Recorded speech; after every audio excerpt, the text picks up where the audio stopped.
So Yeah. I don't know if that first part was even live. It just Oh. Rumble decided to rumble on me.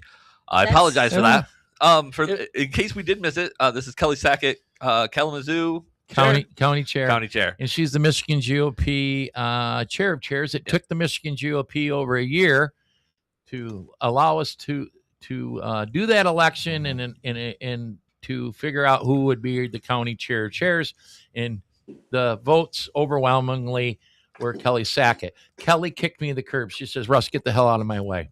Yeah, I'm not doing it. I'm just sad if that didn't go through because that was a great opening. Ollie the dog. And Ollie the dog was here. And Ollie the dog, but it's okay. actually. I just double checked. We are for sure live. I didn't put it on the TV. So would the intro and everything been? I don't know. Yeah, Here's Rumble Ollie the does dog. that to us. Well, any of the streaming platforms, they always do that in the beginning. They say they're going and then they're glitchy. So we'll find out when we watch it. Yeah. All We'll just pretend that we're all good. Well, we were talking about that you are I don't blame you. Take a little bit of time and enjoying the warm weather. And I'll be going down and doing the same, I hope. But you can do that. You probably missed the action. You said that, but then Correct. again, you But can. some I don't miss. Can we be Sure. realistic? And then by the way, so we have to be careful in Jackson. I just found out a lot of counties don't do this. We have a strict attendance policy. And if you miss 4 excused, any executive committee member, except for the statutories, because we can't get rid of them, if you miss 4 excused absences, you're automatically kicked off our executive committee, including the chair. Here's the thing, because I was up against being removed from our executive committee, and I was like, fine, take me off. I can still be the chair and not be on the executive committee. I think when the year came up, I was on my 3rd, and I was like, I don't care. That just allows somebody else to be on the committee. Yeah, it sounds like some chair out there just didn't like to show up. Is why they had to make. But talking to Todd, Monroe's got members that never show up, and they don't have a removal process. But you can vote to try to take a member off the executive committee anytime, but you need 2/3 vote. So you're probably going to need pretty good reason to do so. Yeah, I guess so. That's their only process. I don't know what you guys do over in Kalamazoo. From what I hear, ours is a pretty strict attendance thing. Yeah, so we have it written in our bylaws, but quite frankly, if people are excused, then we don't. Nobody has been removed for not attending. For all of the tyrant that I am, our bylaws are really actually not enforced. We've never even had to enforce the new ones to remove anybody. So, I get that everybody loves to use our bylaws as what not to do and so forth, but we really don't. They're mostly there just to protect us. That's it. So we've probably removed 3 people last year automatically on attendance. Wow. But they were very inactive members. So I get why the bylaw was put in there. Yeah.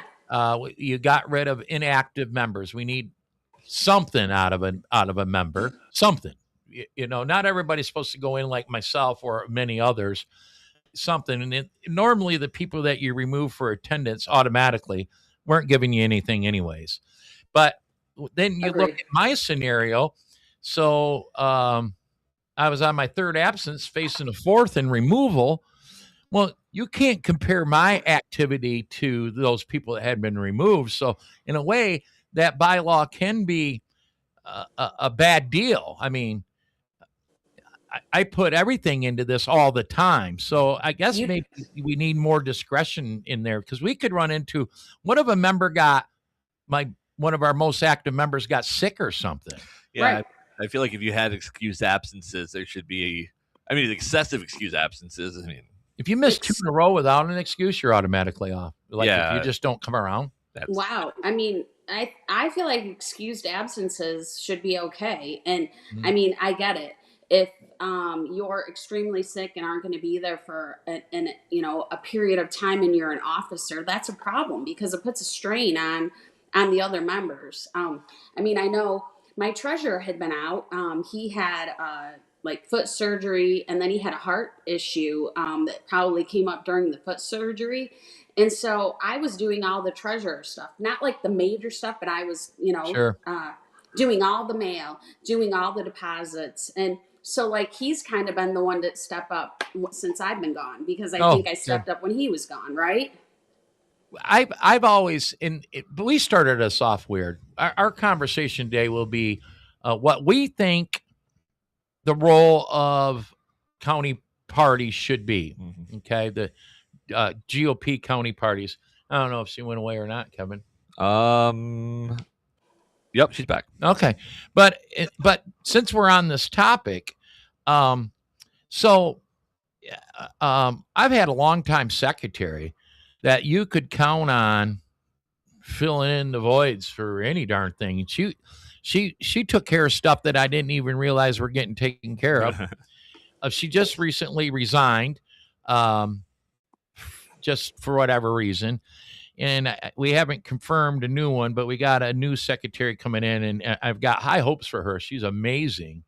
And then we also have our longtime treasurer, who is one of my best friends. We like talk every day. We're political partners. We have been for a long time. Karen. And I could usually count on her. Our vice chair is an awesome guy, awesome, smart as can be. But he's, I don't know, 40 or so with high school age kids, college age kids, a career that's zooming, and he doesn't have a lot of time for us. But if I need him, he's always there, and he's super smart. It's hard. I mean, and what's the expectation, right? Yeah. And obviously we want to find younger people to get involved, but with younger people becomes other priorities that they have. Life. Right. And how do we expect them to prioritize us? And quite frankly, I mean, I'm able to do this because, my kids are in college now, and, your kids are older, and I mean, this is like my full-time job. And so I think it's hard. It's hard for our younger people to actually find a place where they fit, and how much time they have to give. And they want to see change, right? They want things to change, and they want to get involved, but at times our level of involvement is extremely, it's a lot. It's a lot. I mean, if you went to every event across the state, which I know you do. No, not as much as Vance Patrick does, but correct. Right. Vance Patrick goes to everything. And let's realistically say, I mean, nobody's paying for Vance Patrick to go, right? Right. And nobody's paying for entrance into those events. He pays himself to go. And it's so that's not only time consuming, it's travel, taking away from his job, and then he's losing money because he's giving money to other counties. And Vance Patrick is around anytime that we need him. I know you would agree, Russ. Yeah. Anytime that you need a sounding board, Vance Patrick is there. Right. I agree. I like Vance a lot, and going back to the commitment to leadership, let's say in a county party, whether it's a chair, whatever it is. So I was the treasurer and still working. And then I was thrusted into this chair position a few years ago, and I was still working. And I think at County Jackson's size, you can be a working chairperson and still get things done. But if you really, it wasn't until after I retired, I was able to retire early, but it wasn't until after I retired and I could put more into it, is when things really started to happen. You could go through the motions and have a successful county party, but once I was able to put more into it and organize a little bit more, we started seeing results. Right. Yeah, and maybe if you were in a bit smaller county than Jackson, but if you really want growth, Jackson size or any larger, you really need that commitment that somebody can do it almost full time, because this is full time. It really is. The difference is I used to own a business, and yes, the workload was tremendous, but I could doctor my own schedule. So I could go to meetings, I can go to this and just do the work that I need whenever I could get to it. The work didn't go away, but the same thing here, at least with as a county chair. Most of my mornings are tied up talking to people like you and Vance and other chairs and district chairs and elected officials. My God. But I can turn it off in the evening a little bit. Sometimes the phone just keeps ringing and text messages. If you do ignore it for a while, you can do that. But then you got to catch up on that, right? So I think that what you're actually trying to say is that when you actually gave it your full-time attention, that what started to come out of that was visible within your county. Yeah, it definitely people saw is. you giving your all, and then you get a lot of other people that want to give their all as well. I mean, I'm usually the one that cleans our office in Kalamazoo. And after Friday coffees, a lot of times you can find me dusting, Windexing, and vacuuming. And I have members that are like, "Oh, let us do that. That's not your job." And I'm like, "It's all my job. I mean, I don't. It's nothing's below me, and Right. I'm not above any of that." And that's how we all should operate. I mean, think so and too. and that's how we should treat our members as well. I mean, we're all equal. I don't just because I make decisions sometimes, I try to involve as many people as I possibly can in making the decisions because I want buy-in from them, and I want to feel like we're a cohesive team. And thus how that I've been gone for almost 2 months and my county's doing just fine. That's because I have a great team behind me, and everybody has a job to do, and we all do it. It's a thankless job. It's a it's a job that nobody pats you on the back and says job well done. But I tell you what, when President Trump won Michigan in Sure. 24, I could pat my own self on the back. When I was at inauguration, I sat there with tears in my eyes because I know how hard we worked to win, and feeling that we were a part of that, it was worth everything, wasn't it, Russ? I mean, that's why we I do think what we so. do. Because it reminds me of a conversation that I had probably with you also, but we'll go back to Vance for a minute. If you go back before the term that we're serving in now, so during 2024, that leading into 2024, I had no idea that I would run for chair again. I was just think, gosh, the thankfulness, the thanklessness was bad. And I think Vance was in the same category. Him and I had a conversation if we want to continue doing this or not. And I think it was midway through 24, and we're all wrapped up in the Trump campaign and everything else, right? And I ran into Vance and I asked him where he was on that because I still hadn't made up my mind. And he goes, "Russ, I think I'm going to stick around because wouldn't it be nice to take that victory lap?" And maybe that's not the great way to look at it, but I kind of looked at it that way. I was looking forward to that victory lap, and we are in that victory lap now. We are. We are. Absolutely. We are. The feeling coming out of Trump's win and then us securing the state house, that victory lap. But now it's diminished a bit because now we're thrusted into primaries, and primaries are brutal on us all. And we're not going to get into the weeds about that too much today, but we'll go back to, and we've already started. You segued pretty well, Kelly. I'm going to say what I think, why county parties exist. And then you tell me where you agree and disagree. I think we're pretty much on the same page here. And I always begin with this. In 2020, I recognized that the elections were stolen. Okay. Something was wrong. Same. Okay? Major. And a lot of citizens, Republicans, were madder than hell, just like me. And they didn't know where to go. So they ran to the county parties. So in 2022, Jackson had this huge influx of precinct delegates. Right? Great. Because we have slots open in every township, okay? But we had slots filled in 2022 because they ran to us and they ran for precinct delegate. So they now they're precinct delegates. That's great. But most of them, not all, were, what are you going to do about election integrity? What are you going to do about election integrity? And I remember thinking to myself, well, I might start an ad hoc committee. We have nothing in our bylaws that talk about election integrity or anything in our subcommittees and all this. And I thought, well, maybe I'll start an ad hoc committee and put some people together, and they'll put in efforts to address or go after these election integrity issues. But I kept thinking to myself, and I heard from someone else, Russ, that's not why we exist. That's right. What? What do you mean? We exist to elect Republicans. And it took me a minute for it to click into my head.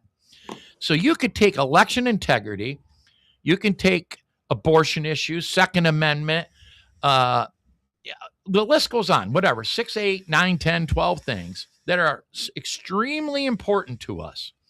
But it's our job to find the candidates. Our bylaws say this: recruit, train, and elect Republicans.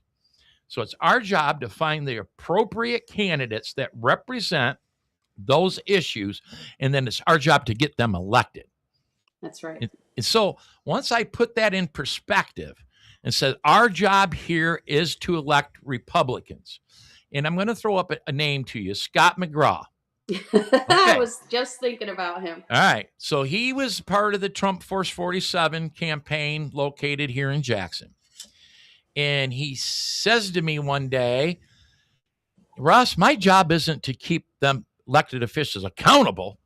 It's just to get them elected. Once they're elected, that's not my business. I almost had a heart attack. Scott, what the hell are you talking about? I don't fully agree with Scott, but I understand what Scott was saying. All right. His focus was to elect Republicans, and you and I both know Scott McGraw is committed to that. I still feel that we should keep our elected officials accountable, Republicans, as best we can. But what happens, and you and I were talking prior to the show, you form a relationship with your local elected officials, and I can pick up the phone and talk about issues now that I never used to be able to do so. So I'm still keeping Kathy Schmaltz, our state rep. There's some issues going on right now. I'm not always agreeing with her, but she knows that. But I get why she voted the way she did or whatever the reason is. But our job is to elect Republicans. So both of our counties are similar in the fact that I'm a blue county. I think that you are a 50-50 county for the most part. We're a red county with a deep blue city. Okay.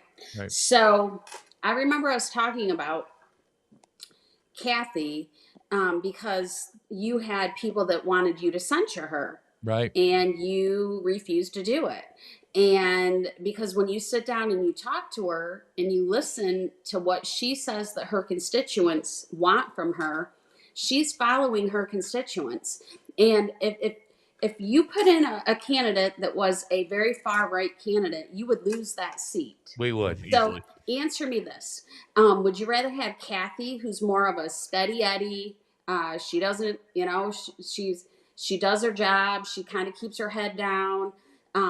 But she votes the right way, 80, 90% of the time? Probably more than that, really. But and so then you're going to let a very small fraction of people try to keep her out of office because they didn't like how she voted on something. I've talked about it before. Obviously, I'm in Kalamazoo, the county that Matt Hall hails from. Yeah. And he voted on the safe gun storage. Yeah. And how many people came out and said he voted for red flag gun laws and we need to remove Matt Hall. And, I knew in my mind that he was going for Speaker of the House. And I just said, you know what, that one vote. And he took that vote because he knew that it was going to pass regardless, right? They were in the minority at the time, right? Correct. So he took the vote because he had caucus members that had to take the same vote. Oxford, Michigan members that had to take that vote because of what they went through in their Good point. school. And so he was backing up his caucus members. And so, should we throw away everything that he's done because of that one vote? Because he was backing up caucus members on a vote that was going to pass regardless of how he voted. This is where we get so into the weeds with going after something philosophically that we don't see the big picture. We were losing that vote anyway. Or the And backstory, right? so the frustrating part is that getting all of our people to see things sometimes the way that we see it. We see the bigger picture. Isn't that something I said to you? This isn't about one issue. This isn't about one person. This is about all of the issues and all of the people. And until we start to govern that way, and we think small-minded, we don't win. We just don't win. I mean, we lose on one issue. And that's the biggest issue that I have with Mike Rogers and what happened with Mike Rogers. To people that think that it was okay to vote against him, and then put in a Democrat, I have a problem with that. Look at what that Democrat has went on to do. I mean, that is a career politician who is going to be around for 20 or 30 years. And she's very chameleon-like. She sounds great. She talks in the middle of the road, and then she goes so far left that our heads are spinning. And so to get caught up on something that Mike Rogers did how many years ago, and can we just say, I mean, obviously it's the Patriot Act, and we know why we voted on it. We know why they voted the way they did, because of 9/11. And our members were struggling. What was the right thing to do? How were they going to protect our country, right? And since then, nobody's repealed it. Why hasn't anybody repealed it, right? Why is it still there? If it's so bad and so detrimental, why is it still there? Somewhere it must still be important to the United States, for protecting the United States more than what you or I realize, unfortunately. Well, and that's my thing. I'd like to hope and pray that these people all know way more than we do, and that's why they voted the way that they have. And when we actually take a step back and sit down and listen to them, and which I did with Matt Hall, I asked him, why did you vote the way that you voted on safe gun storage? The minute he told me, you know what I said? I would have voted that same way too. And I've ran for the Michigan House twice, right? So it's not unrealistic for me to think about voting for something that's went through the House, because I ran for that. So, is it so wrong of us to actually hold parents or people accountable for their weapons, and to store them properly when they have children that could get them? I mean, I get it. It's a fine line that we walk at times, but knowing the root cause of why somebody voted the way that they do always helps you to better understand and better defend them for voting that way. And I wholeheartedly agree, because Kathy Schmaltz voted on safe storage too. And even active members that should know better instantly tie that into red flag laws. There's a difference between which is safe storage and red flags. Mm-hmm. All of them voted against red flag. Now, as a Second Amendment supporter here, we were talking about Marcy Jankovic prior to the show. Yeah. I get why you don't never give them an inch, and safe storage is that inch. But we go back to, they were all in the minority at the time. Every one of them. They knew it was going to pass. So they're making deals. It doesn't seem like we benefited from the deals when we were a minority, but more than likely somehow we did. It would have been worse with the Democrats in complete control if there wasn't some sort of behind the scenes deals being made. Well, so you know what that deal, the other part to the deal was that I heard from Hall's team was that the Democrats were going after gun store owners and that they wanted to tie it back to the gun store owners as well. And can we realistically say that if they actually were able to get that through, that we wouldn't have any gun stores in the state of Michigan? Yeah, I remember that being an issue about that. So I just always like to take a step back and obviously not bring emotions to the table and say, I want the facts of why something is the way that it is, and take a look at the bigger picture, because we have a lot of really great, a lot of great people in the legislature, and they're doing a lot of good, and one vote doesn't negate that. And most of them could be doing something else. And making way more money. Making more money. They're attorneys and successful business owners, and list goes on and on. They could be doing something else. That's Kathy right. Schmaltz, for example, did not need the job of being the state representative. She ran actually when I ran in 22. Yeah. She was elected in 22. Yeah. And her and I met her at an event in Lansing. We sat right next to each other. And I know her motivation for running. I know where her heart is, and she's in it for the right reasons. And she takes votes the way she does because she knows that that's what she needs to do. Yeah. And her and I will say we become friends. But me saying that, I was telling my wife, I've told everybody this lately, there isn't a Republican in the state house anywhere. Ones that I know well, ones I don't know at all, where I'm perfectly happy with every one of their votes. Not at all. Kathy, all of them. I go, Matt Maddock, Jim DeSanta, you name them. I love them. I think they're doing a great job, but it doesn't mean I agree with every vote they've had. But I don't throw the baby out with the bathwater. At the end of the day, there are people out there over one vote will throw the baby out with the bathwater. And I get why they think that, but they don't look at the big picture or the reason that there's a strategy somewhere. Correct. And back in the day, before I was really involved, and you hit the nail on the head. I mean, I got involved in 20, right?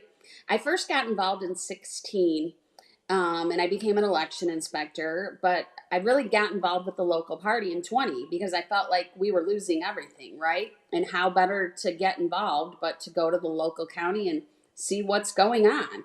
And the chairman was Scott McGraw at the time, and he and I butted heads on things. I mean, I was one of those people that wanted us to go after the stolen election. Yeah. And we did end up putting out a resolution calling for an audit, and that was a big step for him because that was not the kind of guy he was to do that. He's not. Stuff. But we demanded it. And we said, without making this statement, we're going to lose members. And we just have to acknowledge that we feel that something wasn't right. Whatever it is, something was off. And that was hard for him. And I get it, because now being in his shoes, things like that are hard for me too when they bring them to me. But you have to weigh it out. What's right, what's best for the party at the time. But what I was going to say was, back in the day, right? If you agreed with a politician 70% of the time, they were your person. And now we're at this point where if you don't agree with somebody 99% of the time, then you're going to throw them out. Throw them out and put a Democrat there. Right. I can't think of any Democrat. Alyssa Slotkin, for example, I can't think of one thing I agree with her about. So you're going to trade one for another. I got a good one I just thought of, Kelly. Tell me, Kevin, you too. Okay. Tell me if me saying this is wackadoo or not. I was riding with Todd Gilman the other day. I ran it by him, and he didn't have the response I was hoping for. So, all right. We expect members of Congress to support the Trump agenda? I know I do. Yes. Okay, Kevin? We kind of talked about this last week. You're going to screw it up, aren't you? Yeah, I'm going to. I think it's unnatural to 100% agree with not only any politician, but any human being about everything. Well, I agree. But supporting I agree with that. it is a different story. Now that I've thought about it, I think that they are there to support the Trump agenda and the Republican agenda. Okay. But agree with it? Maybe not. I mean, I know that. Well, support. Yes, but support. Yeah. The concern out there in the world is that Congress in whole, not everybody in general, isn't totally supporting. The Republicans aren't supporting the Trump agenda. Okay. That's been thrown out there over and over every day. I said, okay, fine. I get that. But shouldn't you, as a voting Republican, support the Trump agenda? And they're like, well, what do you mean by that? By supporting his endorsements? Well, that's the avenue you can take as a voting Republican is by supporting his endorsements. If you can support his endorsement, you're supporting his agenda. We have to do our part, like we're demanding Congress to do their part. Well, and I think I just thought of something that really a better answer for what I had is that I expect Congress to support its constituents' wants and needs. Well, yeah, I would think that. So if their constituents want something different, then they should vote that way. It's hard to do that when there's. But that's who voted them in. X million. Yeah, I know that. But Trump won overwhelmingly. So you think that for the most part, the majority of Americans want to support the Trump agenda. I mean, you'd expect so, but I mean, it's the people that speak up. If you don't speak up, then you just have to kind of go with whoever you hear from. Yeah. So I think, especially congressmen, senators on the federal level, they have to. I know it's hard to do, but they have to be more. They have to be open to constituents' ideas and stuff. I think that they're closed off a lot. They're hard to reach. Where you at, Kelly? Hold on. I get it. And not to mention, on top of that, it's the whole hierarchy thing. So I think it goes up. There's a reason why there's state senators, and then there's U.S. senators. So your state senator is closer to the people. You can't support every single one of your constituents. No, but you can support your state senator, who is closer to the constituent, who supports your township board member, who supports your school member. That's the way government works. It's a hierarchy. So they're closer and closer to the people. Now, as you get up top, it's a little bit broader. It's harder to do, but you have less people because you rely on those representatives to represent the constituents. Does that make sense? Am I saying that right? Kind of. Yeah, I mean it. But I don't know how often the state senator and state House member talk. They tend to mind their own business. I think when you're in the state, your state senators and your state representatives do communicate to a certain degree, but I have learned that they kind of mind their own business to a certain extent. You've got your duty over here. It's not their own business. Your congressmen, your federal congressmen, they know those state representatives. Yeah. But it's a whole separate. Maybe they need to listen to one another more often in the scenario you're saying, Kevin. From a township level on up, at least communicate. That communication isn't there, but that's why your congressman will do occasional town halls. It's a game they play. Yeah, but I think that the original formation of the way our government is set up, it was to the representative government. Each level, you have your own job, but as you go higher and higher, because I can't represent all my constituents. No, but only what I think is the majority. Yeah, and that's all you can do, because it gets to a point where I mean, I don't know what would be lower, the next or the level down from your position. There isn't precinct delegate. So that's the low. The lowest you can get. Yeah, that's the low on the totem pole, and I don't expect you to be in constant contact with your senators in Washington, but I would expect at least a state house or a state representative to be in contact with them fairly regularly. Let Kelly in. Sorry. She's chomping at the bit, I can tell. I apologize. Well, sorry, because my husband came home and my dog was tearing it up. But so, and my phone keeps ringing. And actually, it's funny because it was Heisinga's guy that was calling me. So, I think it's unrealistic to think that these people are always going to call us and ask us for our opinion. I've heard some county chairs say, well, they should be asking us how they should vote. And come on, the people elected them. We're one individual, right? And when the people elected them to represent us, that doesn't mean that we expect that every time they're going to take a vote that they come to us and ask us how they should vote. Now, I'll tell you, one thing I do like a lot, Congressman Wahlberg, when he takes a tough vote, what does he do? He calls He gives us a call. He gives us a call. He does. Yeah. He calls us. And he will send us talking points, won't he?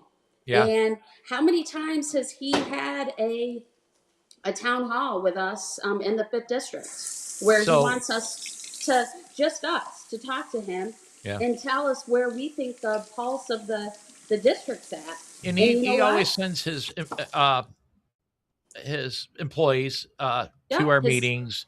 Yeah. You would hope that if they're getting input, they're taking it back to the congressman. There 100%. is a connection. He very much so, especially when he feels like he takes a vote that might be controversial. I really appreciate him reaching out.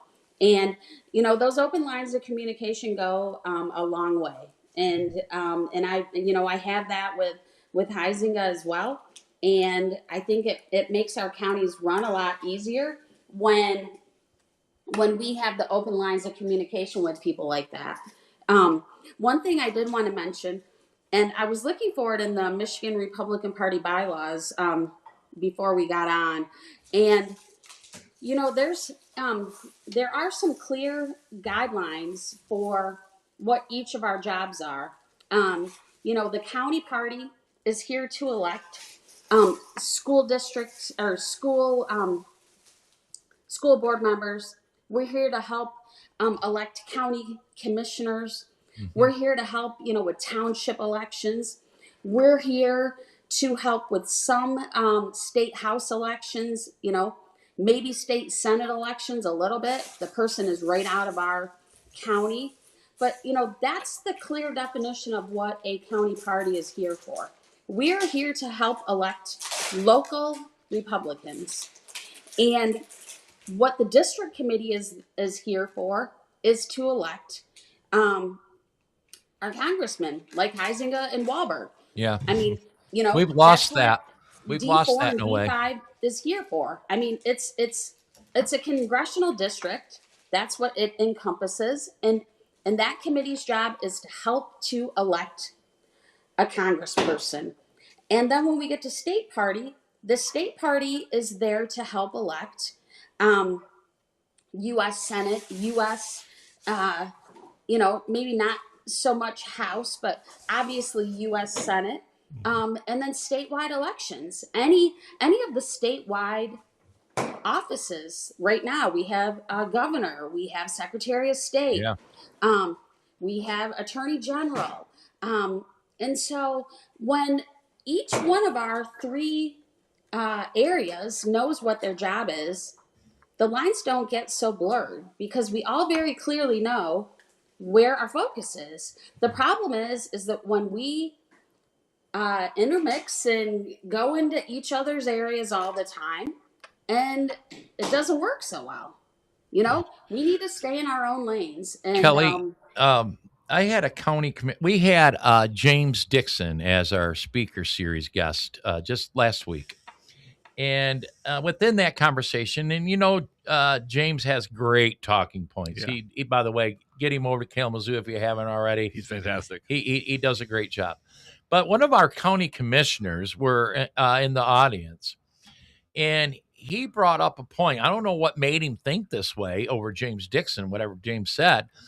He spoke up and said, listen, and I brought this up at the county chairs meeting prior to the state committee the other day. I think there's maybe 8 or 10 of us that were there. For some reason, the chair wasn't there, but we'll excuse her. Yeah, you'll let that slide. That drinking mojitos down on the beach. Was I excused then? Yeah, everybody was cool that you weren't there. I don't know really who was running the show, though. It was kind of a, whatever. It was fine. But I told him this. Gretchen Whitmer gave us an advantage one little bit, and that's when she made county commissioners, their terms are 4 years now instead of 2. Uh-huh. So right. All of our county commissioners, now you're different, okay? But all of our county commissioners, Republican county commissioners, don't have elections this year. Right. That's right. So why don't they take their resources that they would normally put into their county commission races and put them into something, state house, something, help us somewhere. He's committed to it. He's committed. I'm going to take the resources I normally would put into my election and put them in to something else. As an elected official, I think you should do that for every election, whether it's school board even. Well, but normally those commissioners have something on their plate, right? Running for re-election. That's off their plate. Mm-hmm. So Kalamazoo is a little different than Jackson's, but here's what Jackson looks like. There's 9 commissioners, 7 of them are Republicans. Mm-hmm. 3 of them, off the top of my head, have a huge amount of resources and influence. Okay? All of them have a certain amount of influence, but 3 of them, a lot.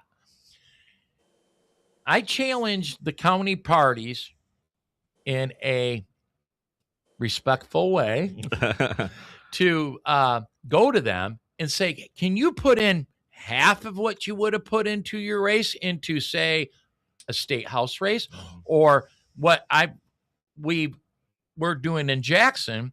Since we don't have county commissioners to worry about, we're focusing more on school boards, which we needed to put more effort into. That gave us that opportunity to do so. Yeah. Little less off our plate.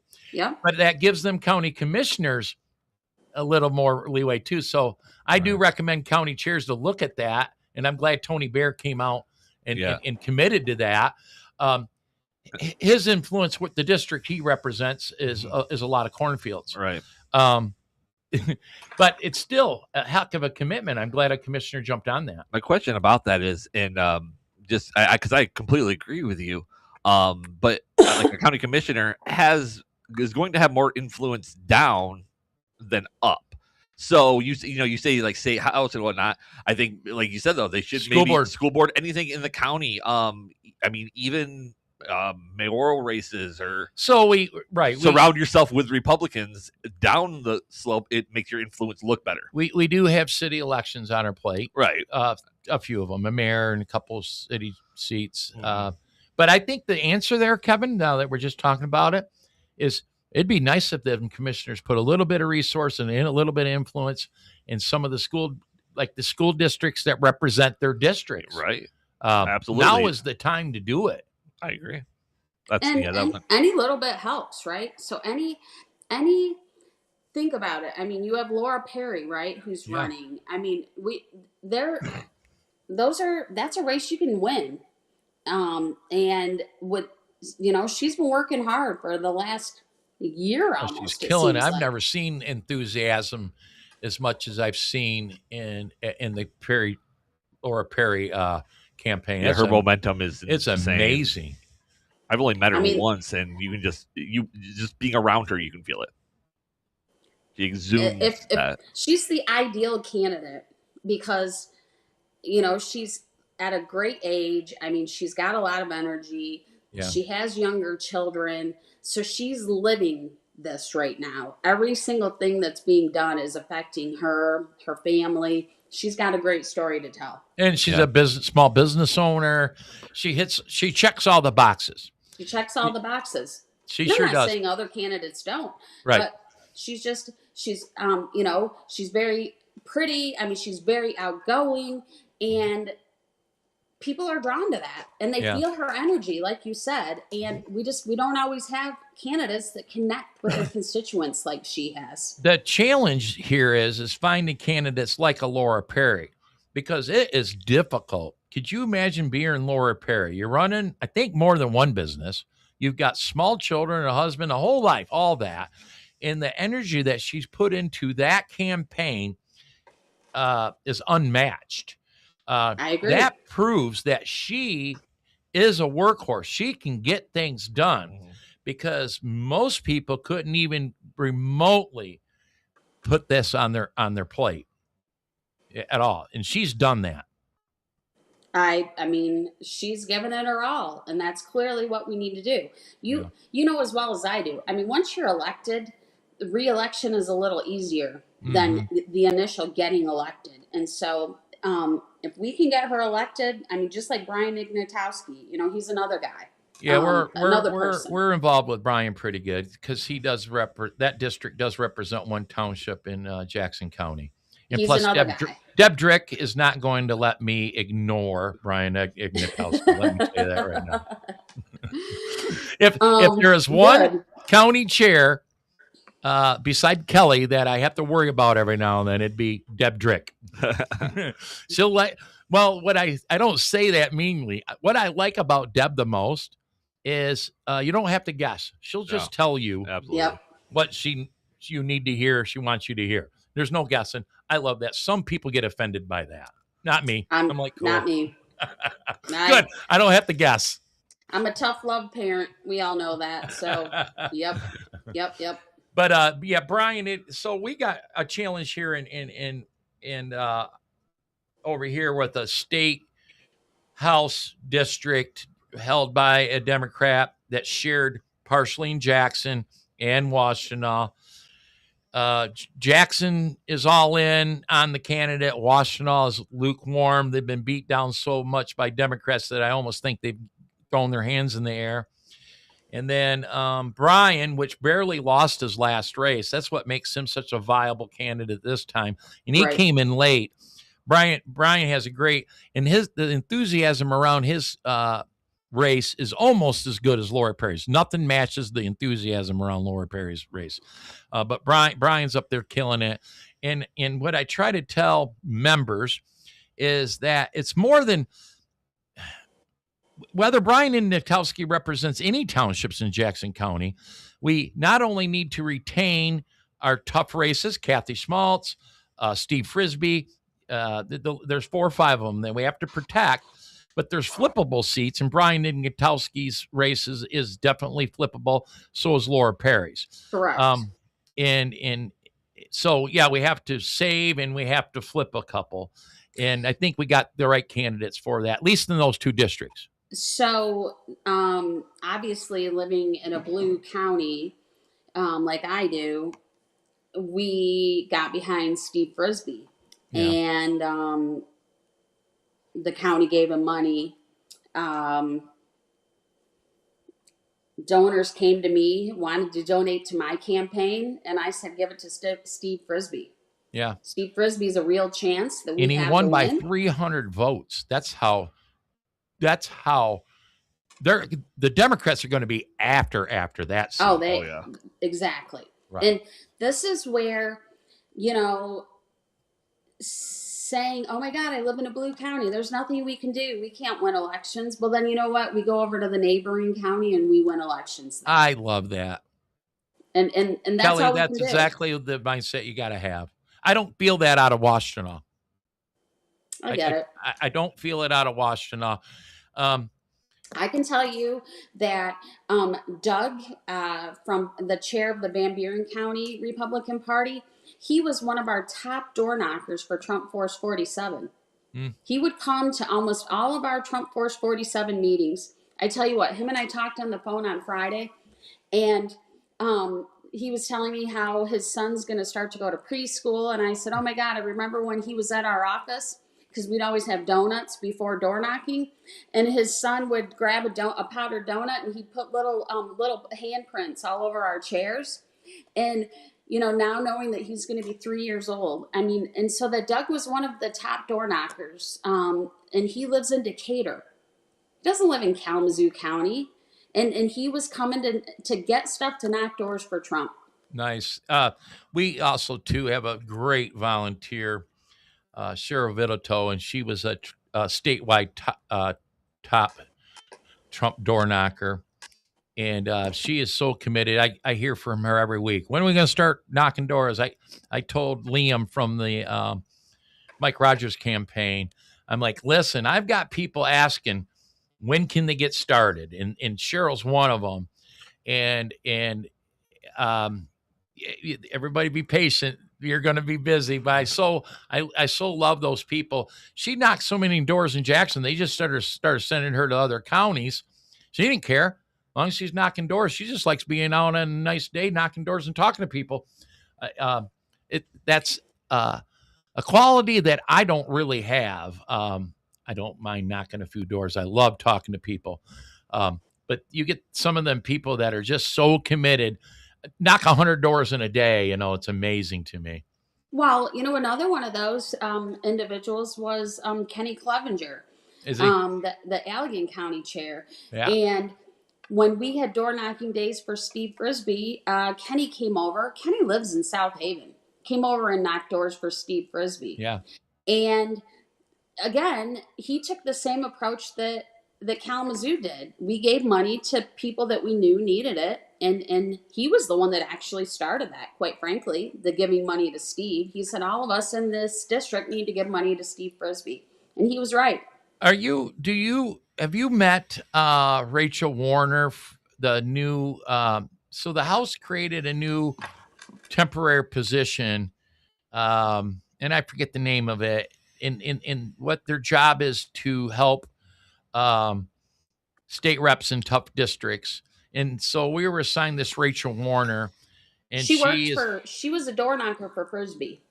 Yes, she come from the Frisbee campaign. Yeah. And so her job is to additionally help Steve Frisbee and Kathy Schmaltz. Yep. And I bring her up because what an amazing young lady this is. Oh, wow. Yes. Yep.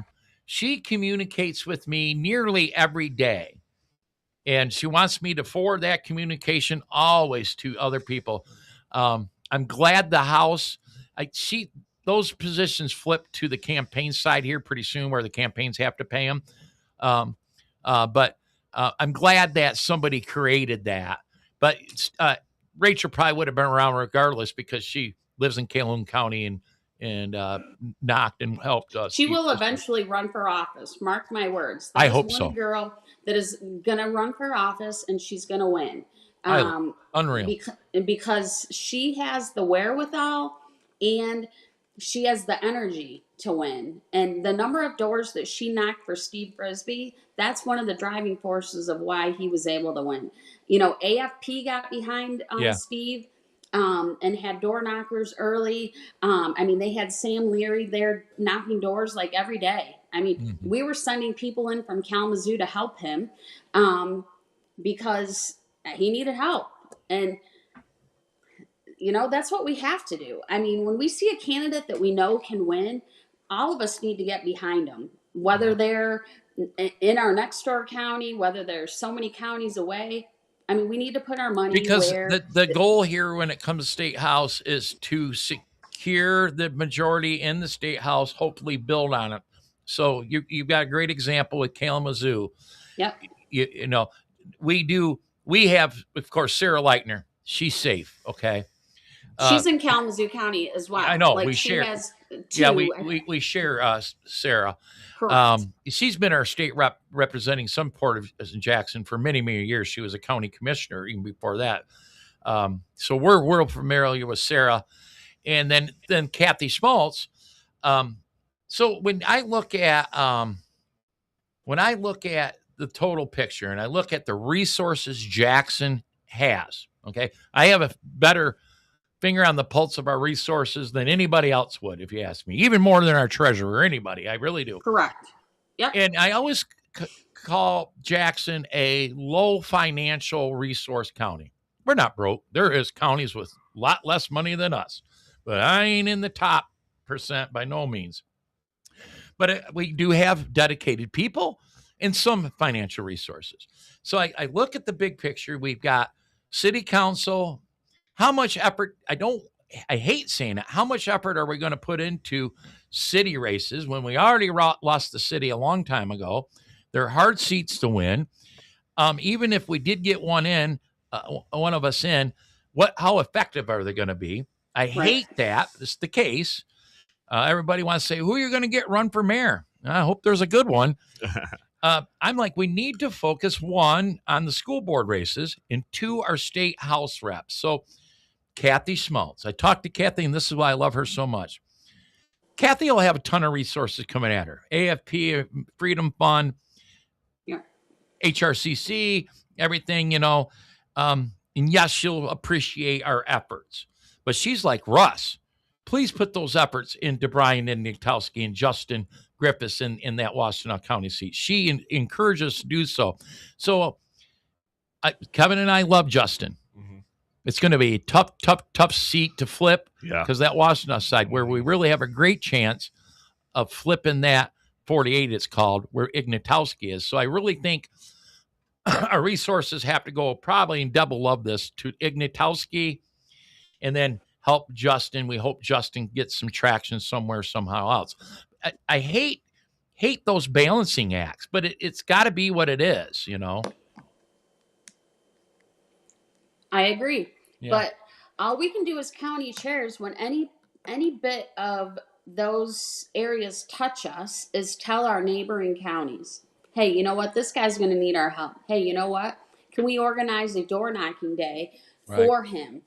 Can we organize a door knocking day for Brian? Can we organize one for Steve? You know, what can we do that we can all get behind? Even if it's not money, it's time and resources, right? And in the counties that don't have a lot of money, that doesn't matter, because as long as you can get some people together, then we can help a campaign. I mean, that's how you get started. All it takes is one.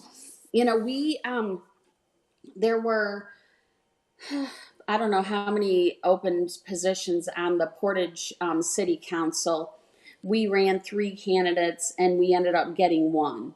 Nice. And, you know, it's been a tough go because they're coming at her hard. Yeah. And, you know, we have a garbage. They went to single hauler garbage in Portage. We're talking about that over here. And then we just had Backup? so there was a petition and the petition got enough signatures. And so now it's going to be on the May ballot to make them turn it back. And to change the language and to remove the single hauler. You want to hear the muckety muck, how we've been dealing with this? Our mayor, our former mayor, a city council member, and a former city council member all work for the AFL-CIO. Our former mayor is the chief of staff for the AFL-CIO. So what trick they've done over the years, they'll employ the mayor, because our mayor isn't full-time, give you a nice little wage, right? Get a check from AFL-CIO, and you function as a full-time mayor that way. And then, so we've been dealing with this for 10 years.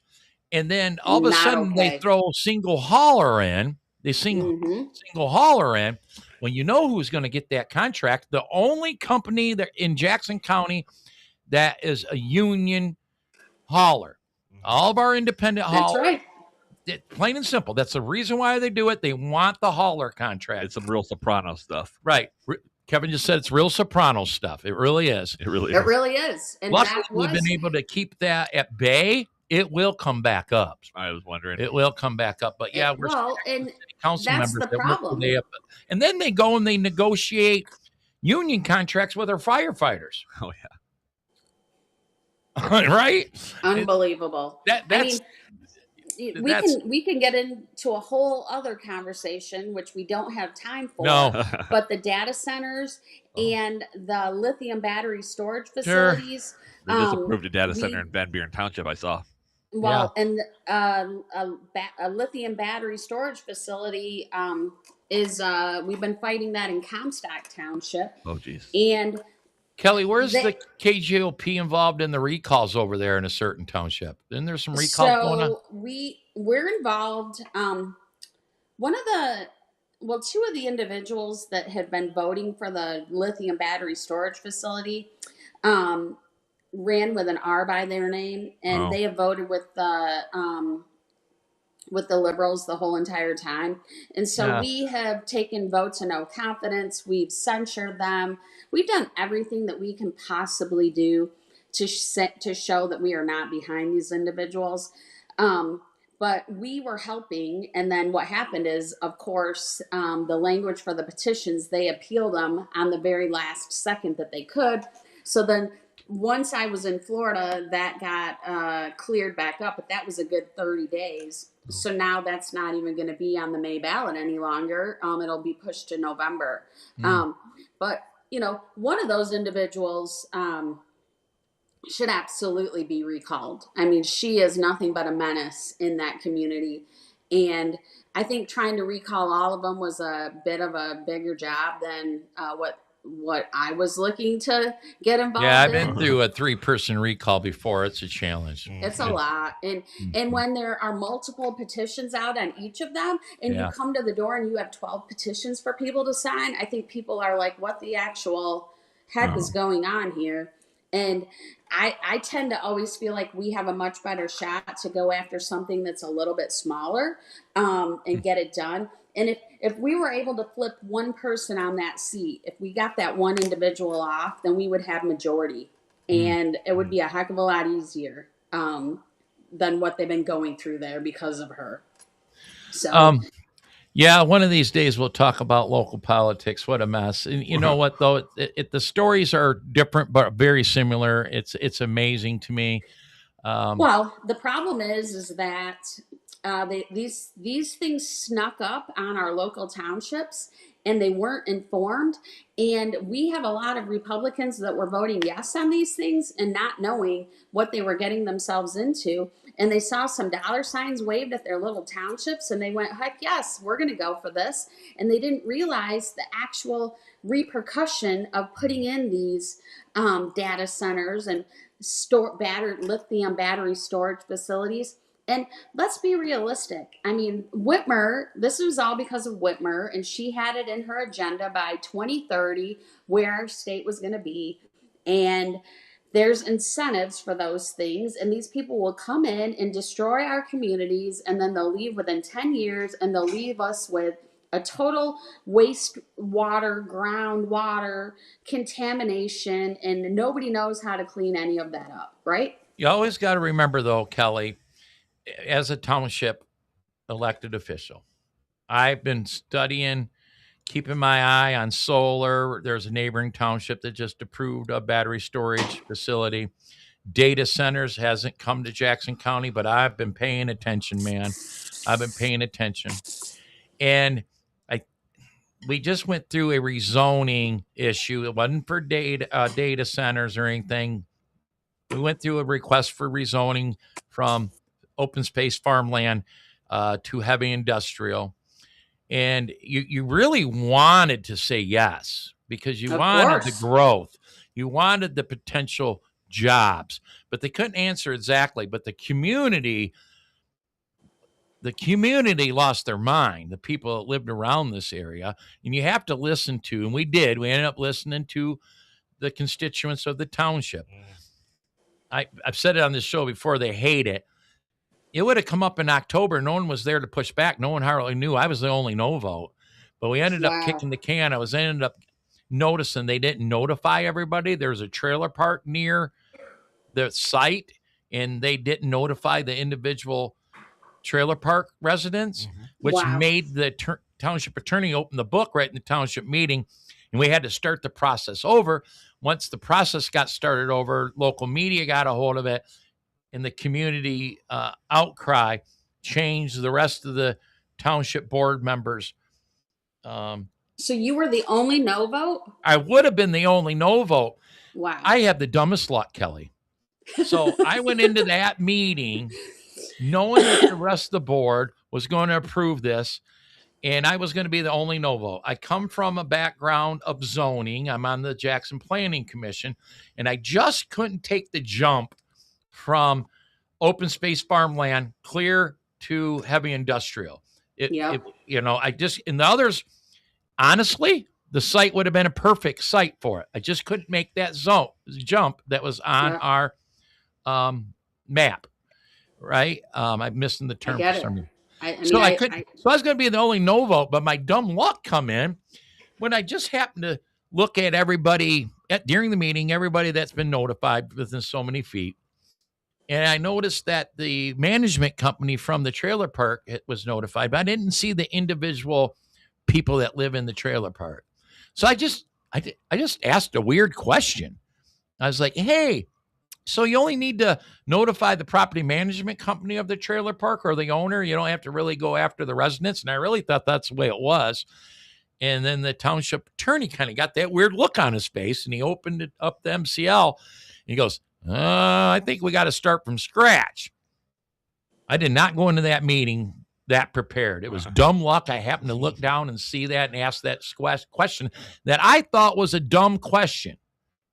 I've learned whenever you think it's a dumb question, more than likely it's not. It's not. It's not. So anyways, that went, but I look back, Kelly, the reason why I bring this up is those are hard decisions on our very, very local township officials. I've been paying attention to Celine and all that. And I think to myself, how would you vote, Russ, on this? Yes, you can't deny I'm a Republican. But do we know, just like we were talking about these state house reps, do we know the backstory? Do we know what got to that? I do know one thing. I'm never going to sign an NDA. That's what they got some of these township people doing, and I'm not going to give them a tax break. It's absolutely ridiculous. No. Even if they threaten to sue. Now, we'd probably take the lawsuit, where Celine didn't. They buckled under the threat of lawsuit. My township would probably take the lawsuit. They're getting sued for not giving them a tax break? No, for denying the zoning request change. Okay.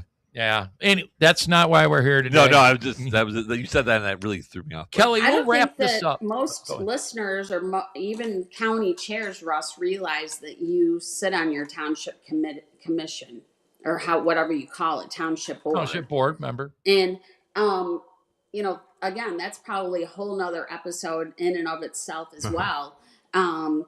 Getting involved that way. I mean, people talk about precinct delegates being the foundation of our party, but you really want to change something, get involved in your township where you live. It really is. Well, I haven't missed township meetings in years. I've been one of those that go to most all county commission, but now I sit on that board.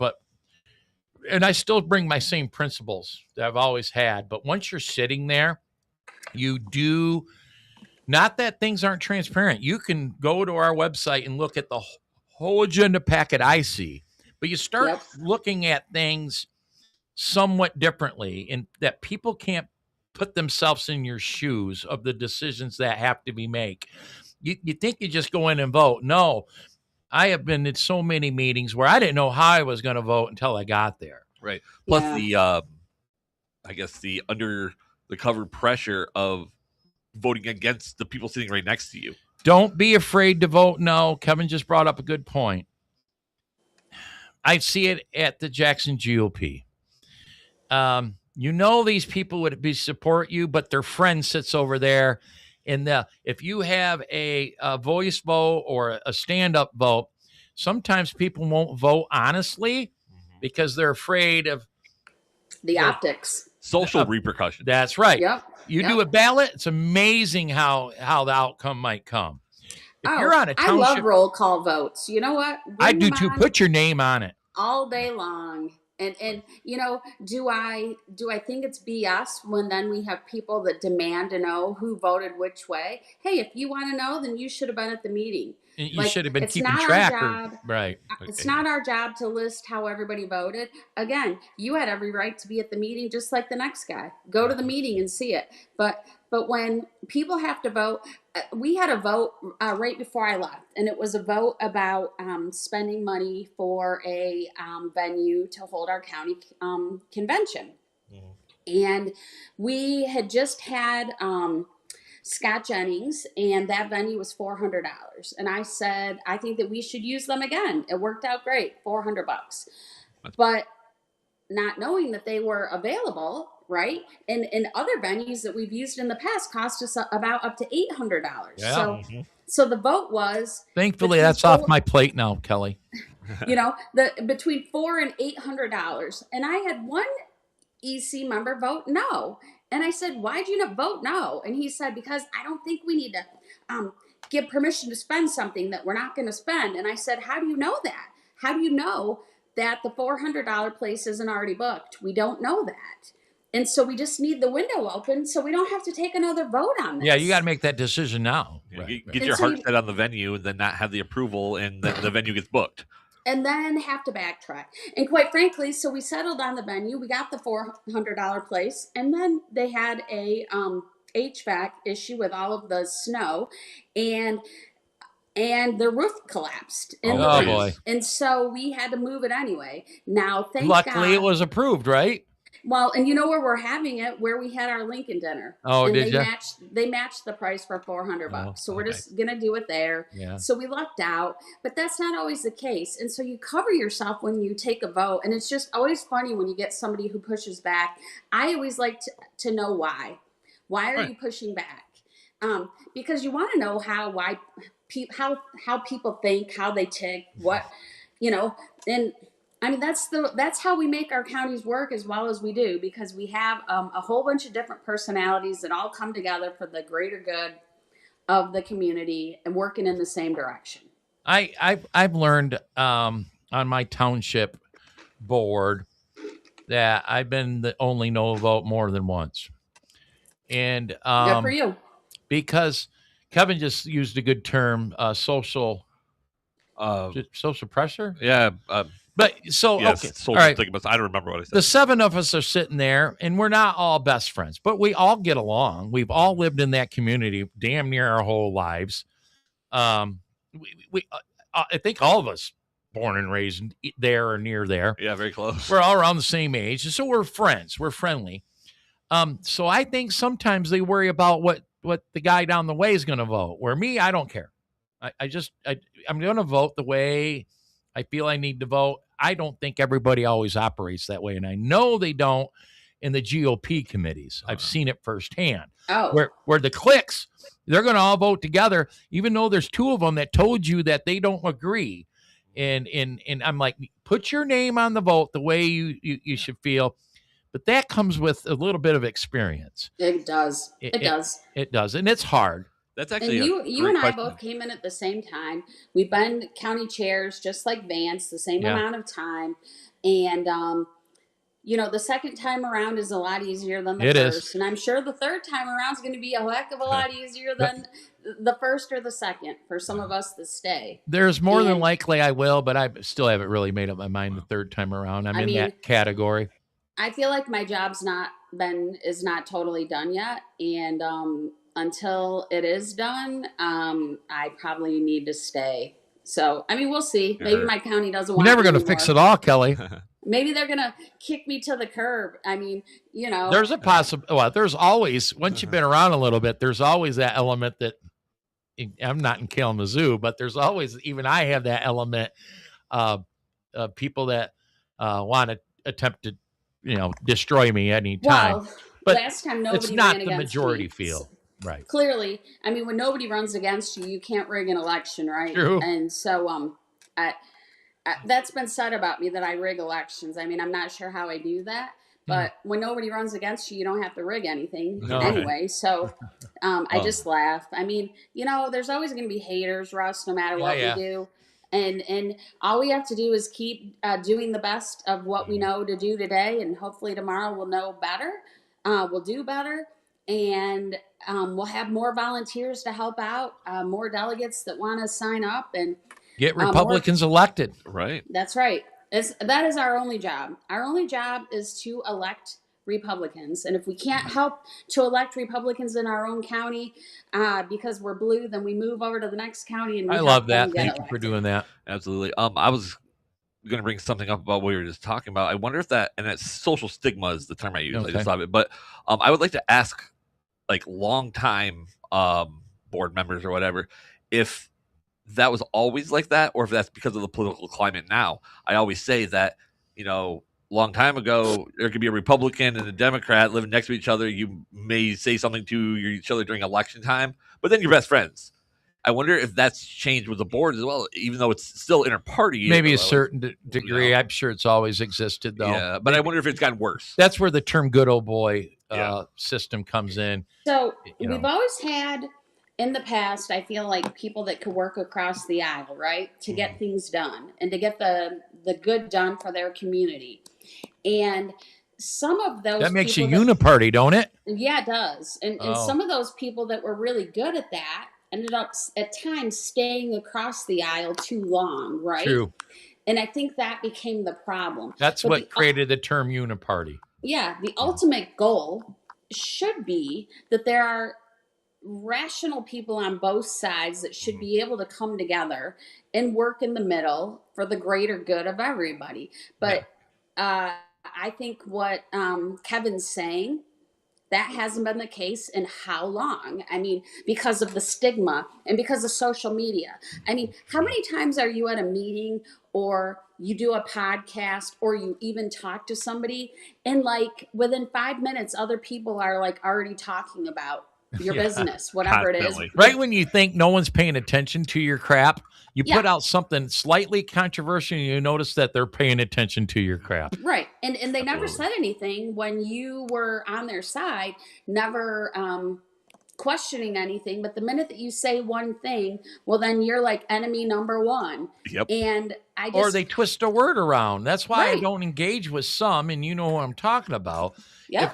If in my comment one word is weird to what you meant, they'll attack the hell out of you. And I'm like, that's not what I said. It's like they're waiting on that perch for you to say that one Yeah. word too. Right. Yeah. It's ridiculous. Waiting on bated breath to prove you right or wrong. Yeah. And it's like, Malcontents. Yeah, I don't have that kind of time where I just wait around and hope that somebody messes up or says something that I could use against them. Yep. But I know those people are out there and they're just waiting. I'm sure some of them are going to come out like in 5 minutes after this podcast ends. and I know you started, and I don't know if that part was cut off about why you had me on, because I was kind of mad over last week. And, Sure. I haven't. At least we had a honest conversation about it after the show. And quite frankly, I didn't say, in order to get a point across, I don't have to say anybody's name, right? And how many times was my name brought up last week? Oh, a lot. No less than 4 times that I counted. I was trying to forget that, Kelly. Yeah, well, I'm bringing it back up, Russ. Well, hey. I think that that it's too bad. I mean, I can talk about what I care about and talk about my mission and my goals, and I don't have to bring anybody else up. I don't have to bring their names up. Sure. Because it doesn't involve anybody else. I'm here to stand on what I believe in. Everybody doesn't have to think the same way I do, feel the same way I do, but I'm also not going to change the way I think or feel either. But I'm not going to bring anybody else into it. You and I agree a lot. I mean, a lot. But we're both still different people who grew up with different backgrounds, and we do ultimately have, a few different beliefs. But at the end of the day, we're here because we're friends. And even if we disagree on something, we're going to talk through it like adults, and we're going to be friends at the end of it. So It's important. And I didn't want to talk too much about state committee, but I was a proxy at state committee, and I was undecided. But I've been in the Hillsdale fight from the beginning, from the very beginning. Yep. And I think they've screwed it up. They destroyed their own efforts, if you ask me. But I went in there not knowing how I wanted to be. I didn't want a proxy. I definitely didn't want yours. But I didn't want one. But I ended up with a proxy. I tried to give it to you, and you wouldn't answer me. Smart. I didn't want yours. I did. I know you obtain one didn't. that Why didn't you just say that? I would have been fine. I was He was kind of afraid. Kelly. I was kind of undecided, but in my heart, I didn't want yours. Then And- you said, "Okay, I'll take it," and I was like, "Too bad. I'm not giving it now." Yeah, you gave us. Yeah. You gave. I seen the old Too bad, boy. so sad. The old boy you gave it to, and I'm like, really? But anyways, You know I why ended- I gave it to him? I ended up with a proxy of a person that knew that it really wouldn't matter which way I went, and that it was fine. But I still didn't really want it, and I ended up supporting the Hillsdale proposals while there. Yes, I'm in the camp. I was a no on precinct delegate Bill of Rights. That is what a title, just like Democrats. Put a great title on something. Yeah, precinct delegate Bill of Rights. Put lipstick on a pig. People want to support it and delegates want to chop your head off, but they didn't even read it or don't even know the background or what it's going to do to county party. I was a read no it. there. But my Your point, delegates aren't reading it, but I read it. my point here is, none of that other group is like, we're never going to deal with Russ ever again because he sat over there and supported Hillsdale. You see what I'm saying? You're on That's my right. podcast today. We'll talk on the phone. Vance and Chris and Rusty and all that whole group, they're all in a little pile over there. They don't dislike Russ. They understand where I was, why I was there. Right. And then you move on. That's right. You just move on. That's what's happening right now. Some people don't pissed move off on. over the results or don't want it to die. Some I'm won't tired. move on, Russ, ever. They won't move on. No, they won't. And So, but the point to that is you can oppose people that you consider friends, and that's kind of what I wanted to do with Shane and John. I do have my regrets to that show, but that was the reason why I was there. John is still a friend of mine. Right. Shane is still a friend of mine. I've known John a long time. I am adamantly opposed at their stance when it comes to Mike Rogers, especially with Shane. Adamantly opposed. And that's the principle to this show here. I feel this. If you're my Republican voting neighbors, you're not an active GOP member. Okay, you're not an executive committee member on a damn GOP somewhere or a district. You know what? You can vote any way you want. Yeah. Okay, but once you join this organization, you have to support the nominee. If not, why are you here? Why are you giving votes to Democrats by refusing to support the nominee? I had a longtime county commissioner that's part of our group.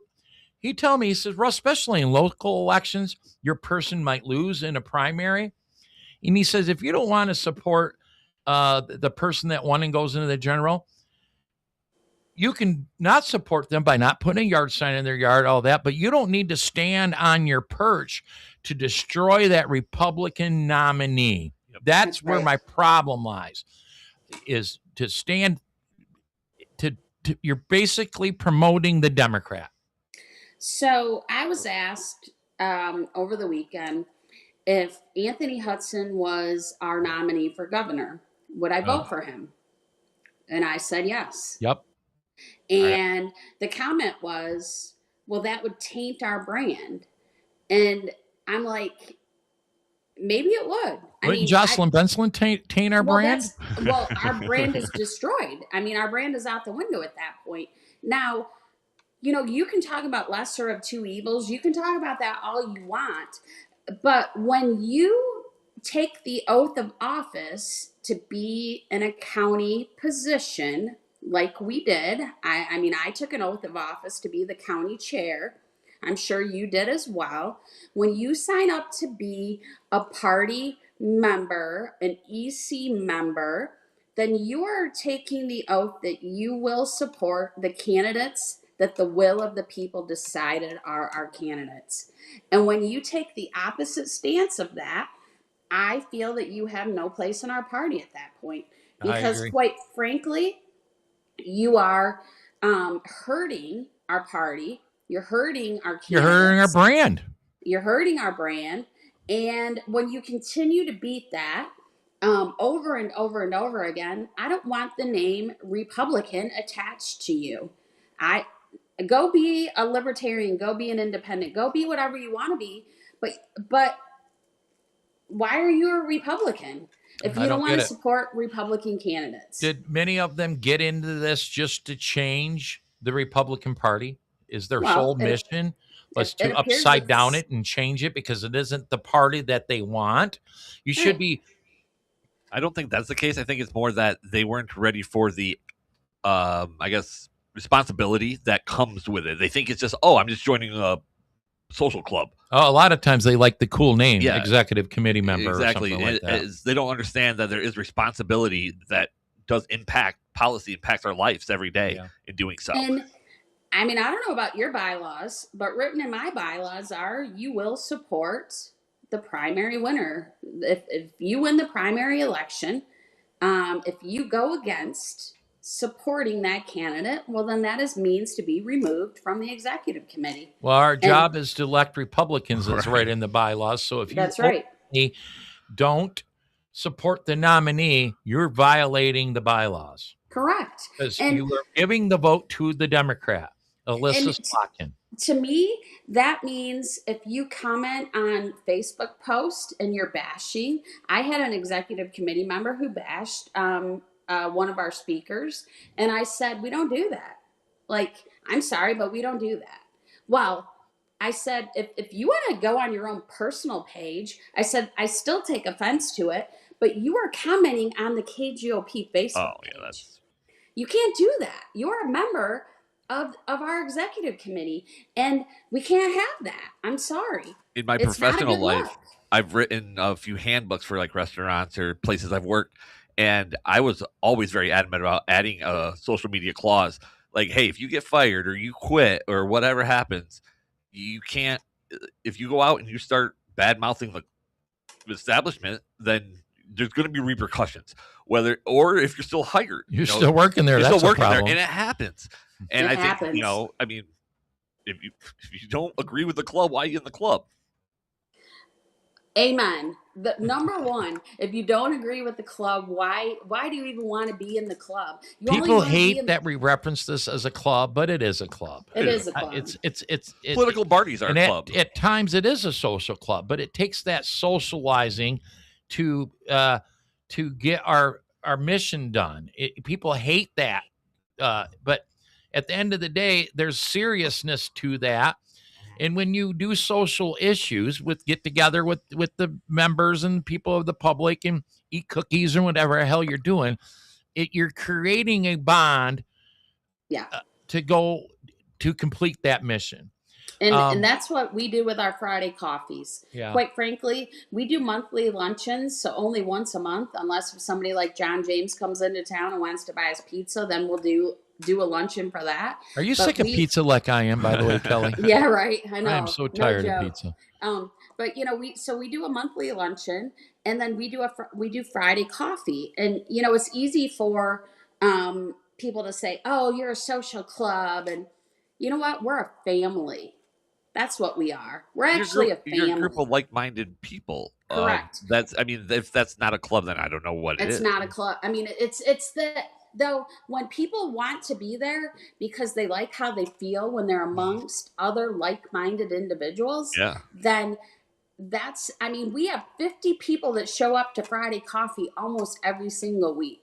That's nice. What does that tell you? That's not because we have great coffee or donuts. That's because we're bringing great speakers. This Friday, we have Amanda Love coming to speak. I mean, we have every candidate that comes through. I'm giving them both a coffee and a luncheon, quite frankly, before the convention. We're like you. We've been fortunate to have all the candidates through here. Yeah.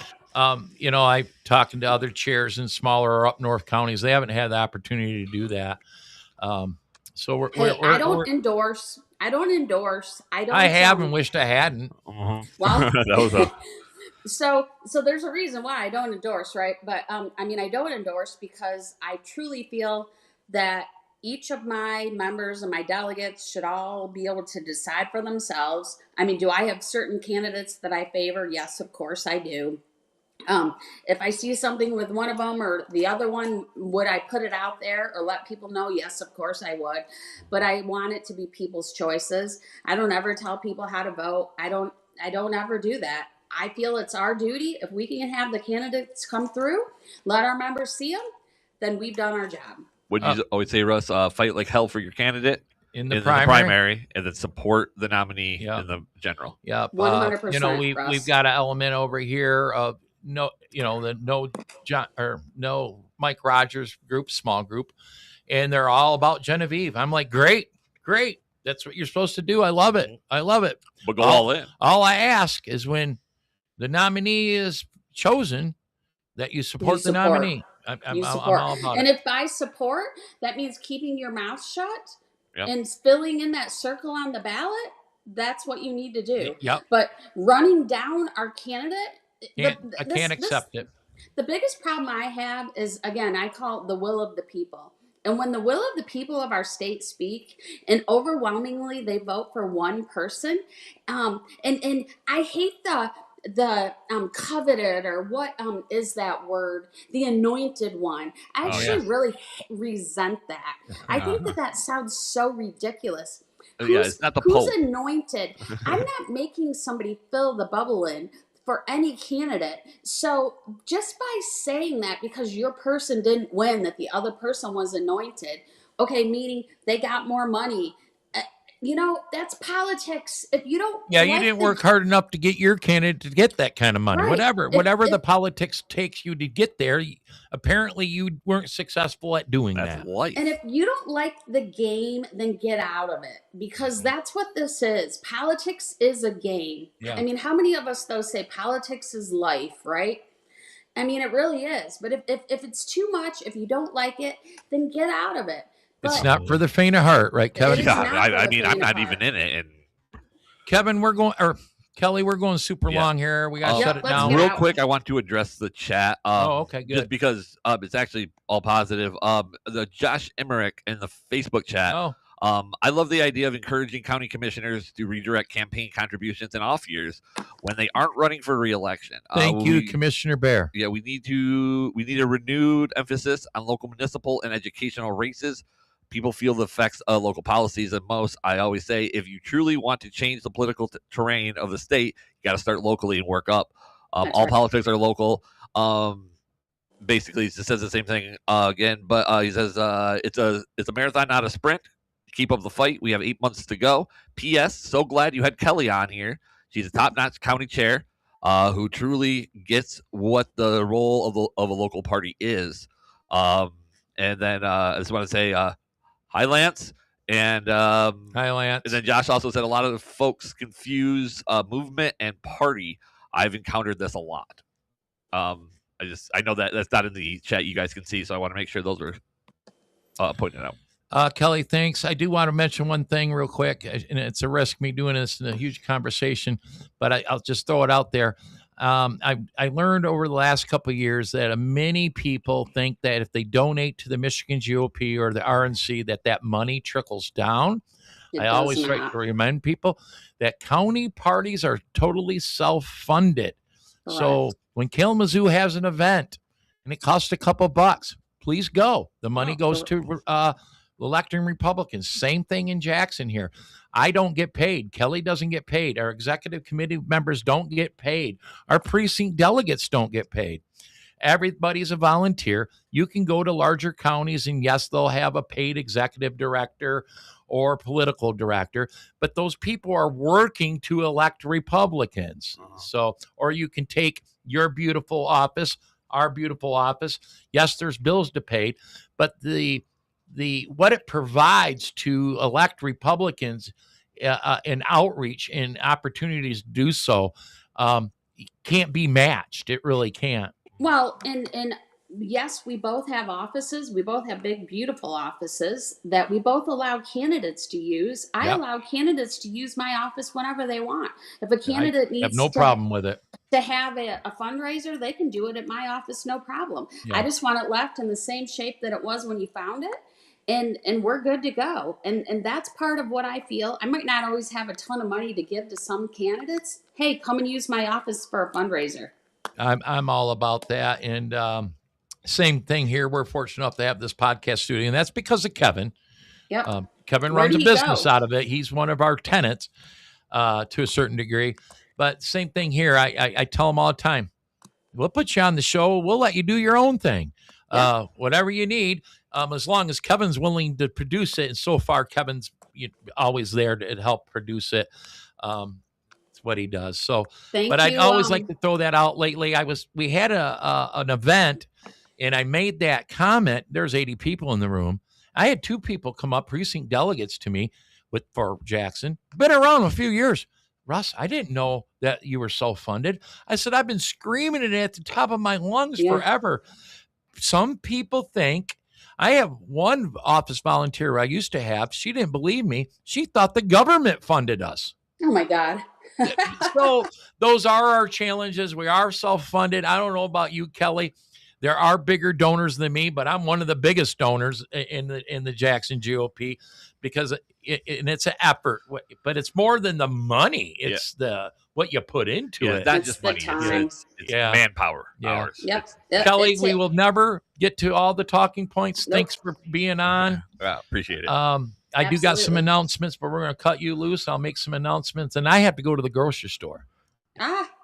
I didn't go to the grocery store so I could come home and be on this podcast. My husband thank you. went. Oh, so. well, the grocery store stays open late. You have time. Thanks, guys. I appreciate Thank it. you. Have a good Have day. a great day. Bye, Kelly. All right. Bye. Goodbye. Thank you. All right, Kevin. My announcements on this show are shorter. Yeah. Because we tried to push most of it to the Under the Oaks. That's right. One of the announcements is Under the I was Oaks. I was gonna make sure that was on there. So, March 21st, the Jackson GOP probable Americans for Prosperity chili cook-off. Yeah. So AFP hasn't committed yet, but I'm quite confident they will to co-sponsor a chili cook-off March 21st right here at the Jackson GOP headquarters. And it has been buttoned down noon to 3, Saturday the 21st. And any elected official that represents any part of Jackson County are the contestants. All right. And I already got like 5 of them committed. I bet you I'll get another 5, 6, 7, 8 more. That is moving right along. Commissioner Tony Bear is going to cook some chili. I bet he makes a good chili. Jonathan Lindsay's going to cook some chili. I bet he also makes a good chili. Wow. Sarah Soul's going to cook some chili. My wife's going to cook some chili. I love Sarah's chili. Yeah, we're bringing what we used to serve at the bar. The white chicken? No, Oh, her regular chili. Okay. But that was a great solid chili. Hell yeah. Just enough heat, all that. But anyways, that's the 21st. We're looking forward at noon to 3. You can find that on jxngop.org. Yeah. The Under the Oaks podcast has launched. Our first episode was the last Wednesday of January. Yeah. So it's been a couple of weeks. Yeah, it's been almost a month. Jeez, so Pete's. I know, right? But anyways, on that was Justin Griffiths running for House seat 47. Mm-hmm. Justin's all ready to go.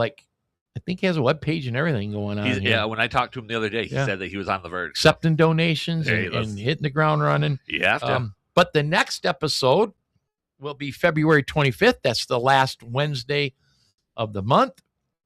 Mm-hmm. These are pre-recorded because arranging guests and stuff is difficult.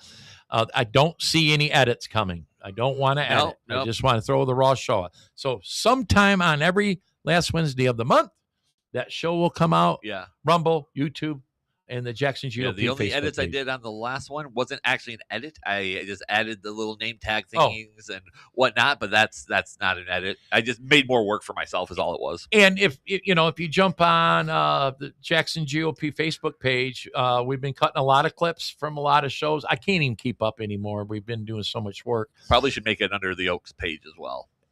Yeah, I wonder that. But anyways, then we can broadcast on. Well, we don't go live there, so it doesn't matter. Yeah, so we'll work on that. Yeah, That's we'll talk about it later. Conversation. Yeah. But Under the Oaks podcast, last Wednesday of every month. Look for that. Upcoming guest on that show, the host, because we want a different host every month. Is Marcy Jankovich. It's going to be a good one. And the guest is Doug Lloyd for Michigan Attorney General. That's my 4th time I'll be in the with Doug, in the studio with Doug. Yeah, he's in the studio guy. He will be driving down on this upcoming Saturday for the recording. Yeah, you guys are doing it this Sunday. Upcoming Sunday. But yeah, I'm looking forward to that show. No, I think it's going to be a good one. Marcy is the host. Yeah, guess who trained her to be a decent podcaster? You probably. This guy right here.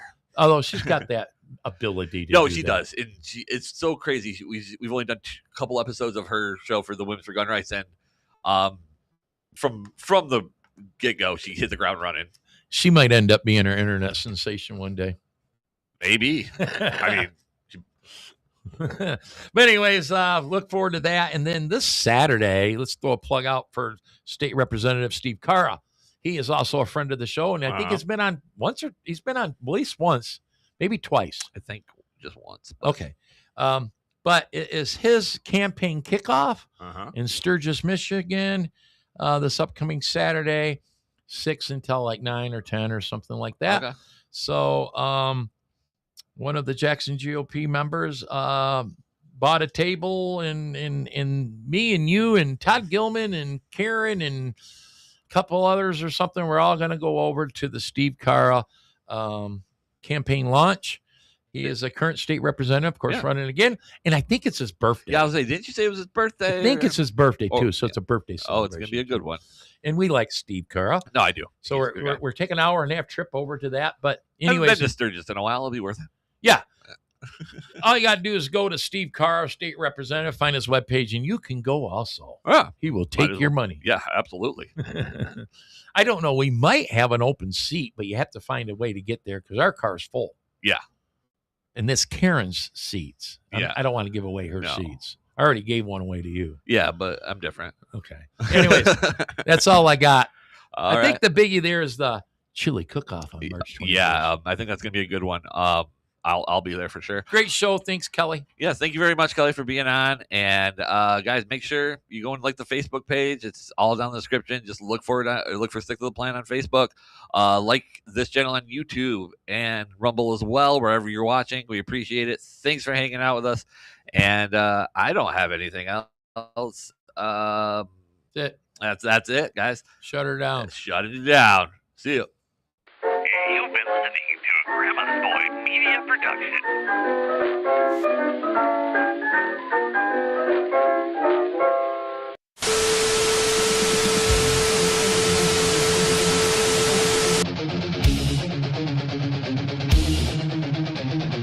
Welcome to the Stick to the Plan podcast.